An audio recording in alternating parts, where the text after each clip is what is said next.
He stood near the glass doors, holding his worn shoulder bag a little tighter than usual. The building was massive tall walls of steel and glass, shining floors, and quiet footsteps that echoed with importance. Everything about the place reminded him that he did not belong here. At least, that's how it felt. He was a black single dad who had learned to live with that feeling. He checked the time on his phone again. He was early. He always arrived early. Being late was not an option when you were trying to survive. He had left his daughter with a neighbor before sunrise, promising her he would come back with good news. She had smiled and hugged him tightly, as if she already knew how much this interview mattered. Inside his bag were simple things: a folder with documents, a packed lunch he could not afford to waste, a small notebook where he wrote reminders for his doctor visits, school notes, grocery lists. Nothing more, or so he thought. A few minutes later, he was guided into a large meeting room. Several people were already seated, clean suits, polished shoes, calm faces. At the front of the room stood the CEO. She was sharp, confident, and used to being obeyed without question. The man sat down quietly, keeping his eyes low. He reminded himself to breathe. This job could change everything. The interview had barely started when it happened. The CEO's eyes shifted toward him, not his resume, not his face, his bag. She paused mid-sentence. Then she said it. "Security," she spoke clearly, without emotion. "Please search his bag." The room went silent. He felt his chest tighten. For a moment, he thought he had misheard her. But then 2 security guards stepped forward. His heart dropped. People looked away. Some stared. No one spoke. He slowly stood up, his hands shaking slightly. He did not argue. He did not raise his voice. Years of experience had taught him that calm was safer than anger. "Is there a problem?" he asked quietly. The CEO did not answer him directly. "This is standard procedure," she said. "We can't be too careful." But it was clear. Everyone in the room knew it was not standard. The guards reached for the bag. Time seemed to slow. He felt the familiar heat of embarrassment rise to his face. He thought of his daughter. He thought of how many times he had been judged before anyone knew his name. He wondered if walking out would be easier than standing there. But he stayed. The zipper opened. Papers came out first. Then the lunchbox. Then the notebook. The guards found nothing. Of course they didn't. Still, no one apologized. The CEO looked unconvinced, as if the absence of guilt was disappointing. That was when a soft voice cut through the silence. "Enough!" Everyone turned. An elderly woman had been sitting quietly in the corner. Few people noticed her earlier. She wore simple clothes and held a cane in her hands. Her posture was fragile, but her eyes were sharp. The CEO froze. "Mother," she said softly. The room changed. The older woman slowly stood up, leaning slightly on her cane. She looked at the single dad not with suspicion, but with recognition. "I've seen that look before," she said. The one on his face. No one moved. She turned toward her daughter. "Do you know what it feels like," the mother continued, "to be judged before you speak? Before you are known? Before you are allowed to explain?" The CEO said nothing. The mother's voice grew steadier. "I was once searched like that, long before this company existed. Long before power made us forget how it feels to be small." A few people shifted uncomfortably in their seats. The mother pointed gently toward the bag on the table. "That bag holds more than objects. It holds responsibility, fear, hope. You don't see that when you only see skin." The single dad swallowed hard. He had not expected anyone to defend him, especially not her. The CEO looked shaken. "Apologize," the mother said calmly. The word landed heavily in the room. For the first time, the CEO looked unsure. The room waited, and the single dad realized something important. No matter what happened next, he had already been seen. The room stayed quiet long after the elderly woman spoke. No one dared to interrupt her. She slowly took a step forward, her cane tapping softly against the floor. The single dad watched her carefully. There was no anger in her eyes, only memory. "I didn't plan to speak today," she said calmly. "But some moments don't wait for permission." She turned her gaze back to her daughter, the CEO. "You know me as a woman who built this company beside your father," she continued. "You know the strength. You know the success. But you don't know how it started." The CEO lowered her eyes. The mother took a breath. "Many years ago, I walked into a place like this, not as an owner, not as a guest, but as someone asking for help. People leaned in slightly, listening. I was young," the mother said. "I had lost more than I could explain. I had a child at home and no one willing to listen. I carried everything I owned in a bag." Her hand tightened around her cane.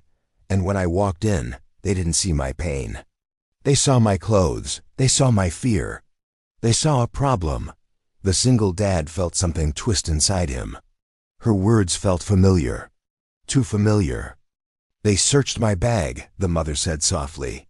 "Right in front of everyone. Just like they did to him." Her eyes flicked toward the man. "They found nothing wrong. But the damage was already done." The room was heavy now.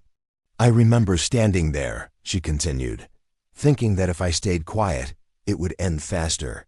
That if I didn't react, I would be safe." She paused. "But silence doesn't protect dignity. It only hides pain." The CEO swallowed hard. The mother's voice grew firmer.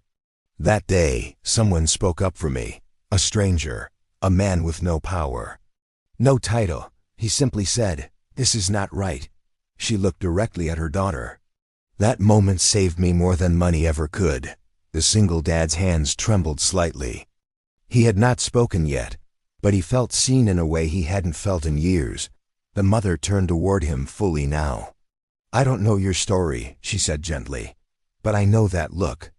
The look of someone carrying more than the world thinks he should." He nodded once, unable to speak. "You came here hoping for a chance," she continued. "Not to be humiliated." She then faced the room. "Every one of you," she said calmly, "will remember this moment. Because how we treat someone at their lowest shows who we truly are." The silence broke when one of the board members shifted uncomfortably. The CEO finally spoke. "Mother," she said, her voice quieter than before. "I didn't mean." The mother raised a hand. "Intent doesn't erase impact," she said. "You acted out of fear, not fact." The CEO's confidence was gone now. She looked at the bag on the table, the lunchbox, the notebook. "What's in the notebook?" the mother asked softly. The single dad hesitated. Then he stepped forward. "It's reminders," he said. "For my daughter." His voice cracked slightly. "Things I can't afford to forget." The mother nodded slowly. "That," she said, "is not a threat. That is responsibility." The CEO closed her eyes briefly. For the first time, she saw the man not as a risk, not as an outsider, but as a father. Security stepped back awkwardly. The room felt different now, warmer, honest. The mother spoke one last time in this moment. "You cannot undo what was done," she said to her daughter. "But you can decide what happens next." She turned and sat back down slowly. All eyes moved to the CEO. The single dad waited, unsure whether this moment would lift him or break him. Whatever happened next would change all of them. The room stayed quiet. All eyes were now on him.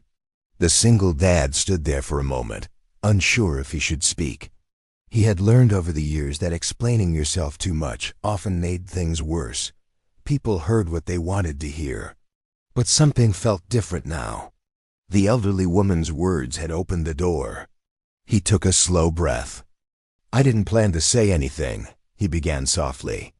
"I came here to listen." His voice was calm, but there was weight behind it. "I applied for this job because I need stability," he continued. "Not comfort, not power, just stability." The CEO looked at him carefully. She was no longer standing tall with authority. She was listening. "I'm a single father," he said.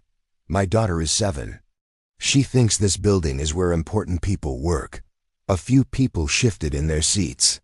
She asked me this morning if I was going to meet superheroes, he added quietly. I told her no. Just people. A small nervous smile crossed his face. It disappeared quickly. I carry that bag everywhere, he said, nodding toward the table. Because my life doesn't stop when interviews start. He stepped closer and gently opened the notebook. These pages, he said, are reminders. What time to pick her up. When she needs her medicine. What foods make her smile. He flipped one page slowly. Sometimes I write notes for myself, he continued. Because when you're tired all the time, your memory gets heavy. The room was silent. I didn't bring anything dangerous into this building, he said. But I did bring fear, hope, and a lot of pressure. He looked around the room. I've worked my whole life, he said. I've been early, stayed late, and done more than asked. Still, I've been searched more times than promoted. No one interrupted him. I'm not angry, he said. I'm tired. That word landed hard. The CEO shifted in her chair. I understand why security exists, he added. But what happened today wasn't about safety. It was about suspicion. He looked directly at the CEO now. When you ordered them to search my bag, he said calmly, I felt like I had already failed, before you even knew my name. The CEO swallowed. My daughter doesn't know how the world sees men like me, he continued. She just knows I come home late and leave early. His voice lowered slightly. I want her to believe effort matters. The elderly mother closed her eyes briefly. I didn't speak earlier because I wanted pity, he said.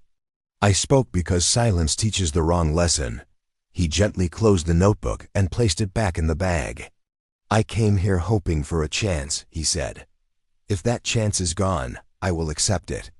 But I won't accept being treated like a risk for trying. The words hung in the air. For a long moment, no one moved. Then the CEO stood. She did not speak right away. She looked at the bag again. Then at the notebook. Then at him. You're right, she said finally.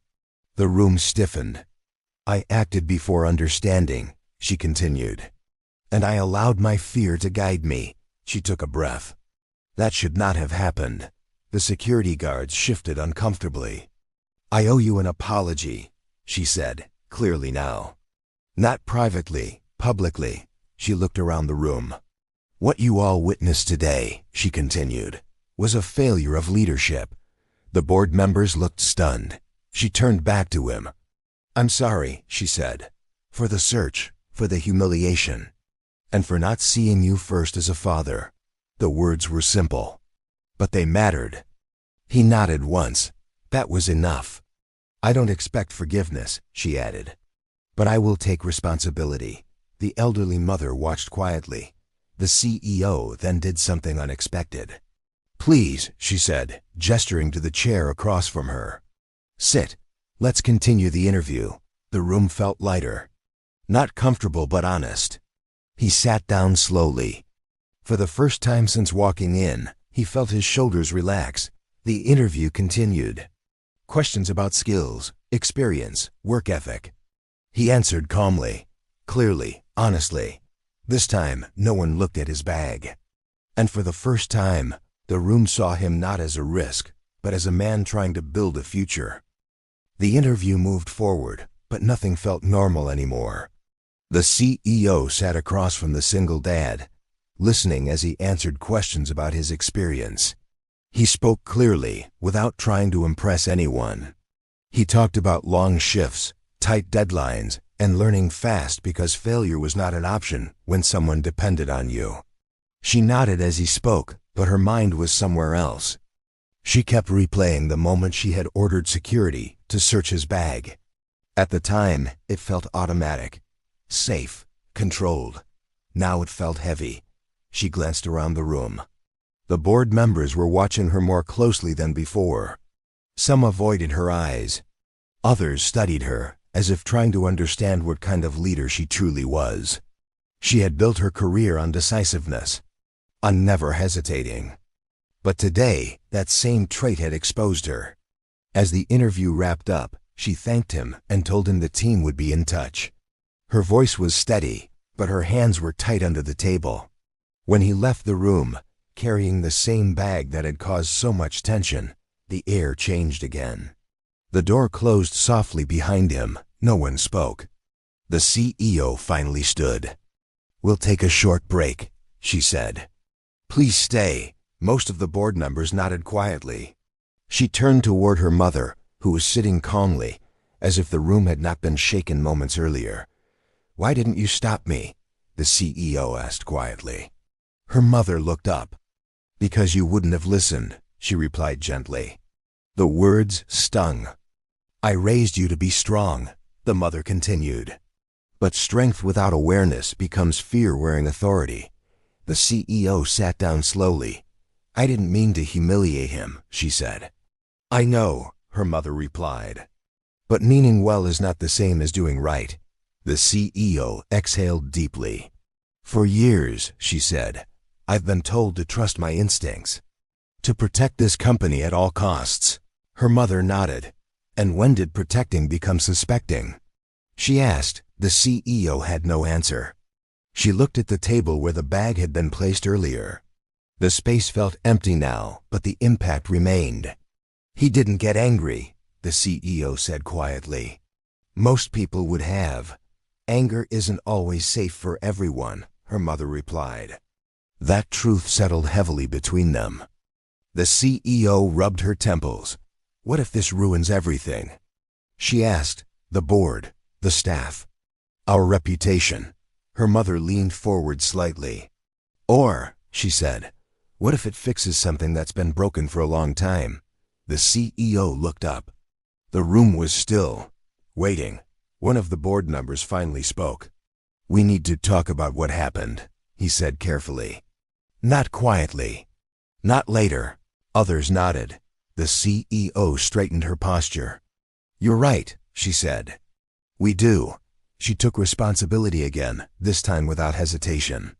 "What happened today was wrong," she said to the room. "And it didn't start today.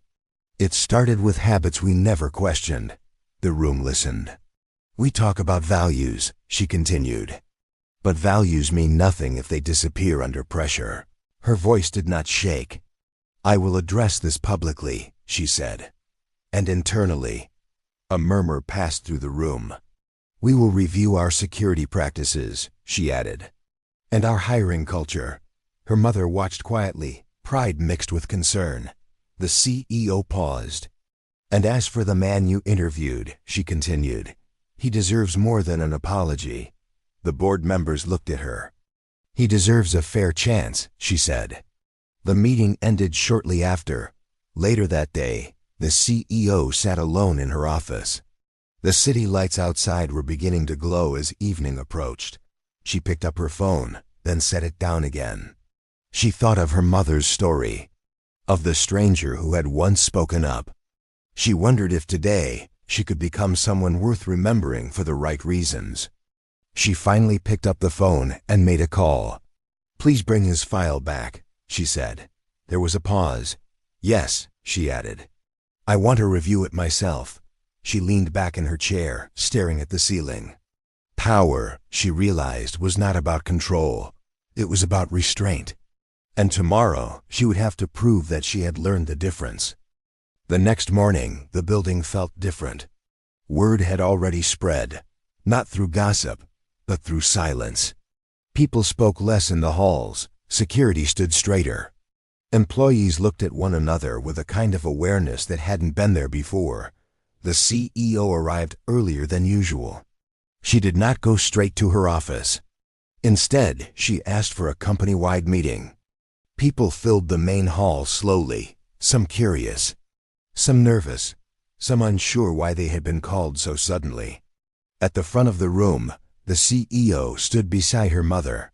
When the room settled, she spoke. "Yesterday," she began, "I made a decision that hurt someone." No excuses followed. No careful wording. "I ordered security to search a man's bag during an interview," she continued. "Not because of evidence, but because of fear." The room stayed quiet. That fear came from bias I did not question, she said. And that is my responsibility. Some employees looked down, others nodded slightly. I want to be clear, she added. What happened was wrong. She paused. This company cannot claim fairness if dignity depends on who is standing in the room. Her mother watched silently. We are reviewing our hiring and security policies, the CEO said. Effective immediately. A low murmur moved through the crowd.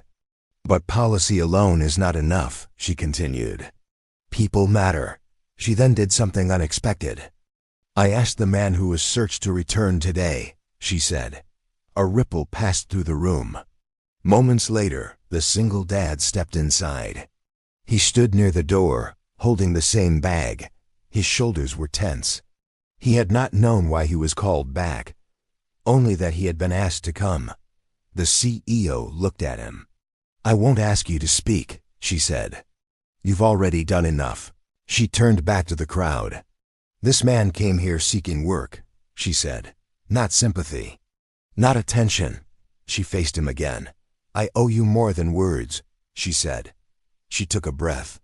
We would like to offer you the position, she said clearly. The room went silent. The single dad blinked, unsure if he had heard correctly. Not as a favor, the CEO added. As recognition of your skills and your experience. His chest tightened. And, she continued, I would like you to help us review how we treat people who walk through these doors. She looked at the room. Because we need to learn. The single dad took a step forward slowly. I didn't come back for this, he said quietly. I came because I wanted my daughter to know that standing up calmly matters. The CEO nodded. And we want her to know that accountability matters too. He looked around the room. Faces were no longer judging. They were listening. I accept, he said simply. Applause followed, but not loud. Not forced, real. Later that day, he sat in a small office completing paperwork. The bag rested beside his chair, untouched. Someone knocked gently. The elderly mother stepped inside. I wanted to thank you, she said softly. For what? He asked. For reminding us, she said, that dignity is not something you earn. It's something you deserve, he nodded. She smiled warmly. My daughter is learning, she added. Because of you, he hesitated. She's not a bad person. The mother smiled again. No, but even good people must be corrected. That evening, the single dad returned home. His daughter ran to him, arms wide. Did you meet the superheroes? She asked. He laughed softly. No, he said. Just people who learned something. Did you get the job? She asked, holding her breath. He knelt down and hugged her. Yes, he said. She smiled, resting her head on his shoulder. That night, the CEO sat alone again in her office. This time, she didn't feel heavy. She felt changed. And she knew this wasn't the end of the story. It was the beginning of a better one. Months passed. The moment that once filled the room with tension slowly became a lesson people carried quietly. The single dad adjusted to his new routine. He still woke up early. He still packed lunch. He still carried the same bag. But now, when he walked through the building's doors, he was greeted with nods instead of stares. He worked hard. Not to prove himself, but because that was who he was. Colleagues noticed things quickly. He listened before speaking. He helped without being asked. When mistakes happened, he focused on fixing them instead of blaming anyone. People trusted him. One afternoon, he was asked to sit in on a meeting about hiring practices, not as a symbol, not as a story, but as a voice. He spoke carefully. People bring more than resumes into rooms, he said. They bring fear, hope, responsibility. If you don't see that, you miss the best part of them. The room listened. The CEO watched him from the end of the table. She had changed too. Not in loud ways, in quiet ones. She asked more questions. She paused before making decisions. She listened when her mother spoke and when others did too. The company slowly shifted. Training sessions were held. Conversations happened that once felt uncomfortable. Security procedures became clearer, fairer, and human. Not perfect, but honest. One evening, the CEO's mother asked to visit the building again. She walked the halls slowly, leaning on her cane. She stopped near the front desk and smiled. "It feels warmer," she said. The CEO nodded. "It is," she replied, "because people feel safer being seen." The mother looked at her daughter. "You didn't lose control that day," she said. "You gained awareness." The CEO took that in quietly. At home, the single dad's life changed in small but meaningful ways. He no longer rushed from job to job. He ate dinner with his daughter most nights. He helped with homework without watching the clock. One evening, his daughter sat beside him on the couch. "Dad," she asked, "why do you always take that bag with you?" He smiled. "Because it reminds me who I'm doing this for," he said. She nodded seriously. "Can I see the notebook?" she asked. He handed it to her. She flipped through the pages slowly. "You write about me a lot," she said. "Yes," he replied. "Because you matter." She leaned against him. "Do people at work like you?" she asked. He thought for a moment. "They respect me," he said. "And that's better." At the office, the moment that once felt painful became a quiet reference point. When someone hesitated before judging. When someone spoke up. When someone chose dignity over fear. People remembered the room. They remembered how cold it had felt. And how quickly it warmed when truth entered. One day, a new applicant walked in nervous, early, holding a bag tightly. The single dad noticed. He stood up, walked over, and smiled. "You're early," he said. The applicant nodded. "Didn't want to be late," he laughed softly. "You'll be fine." The bag was never searched, not because risk disappeared, but because respect arrived first. Years later, when people spoke about leadership in that company, they didn't mention profits or power first. They talked about the day everything paused, the day a mother spoke, the day a father stood calmly, the day accountability changed a room. And the room never forgot.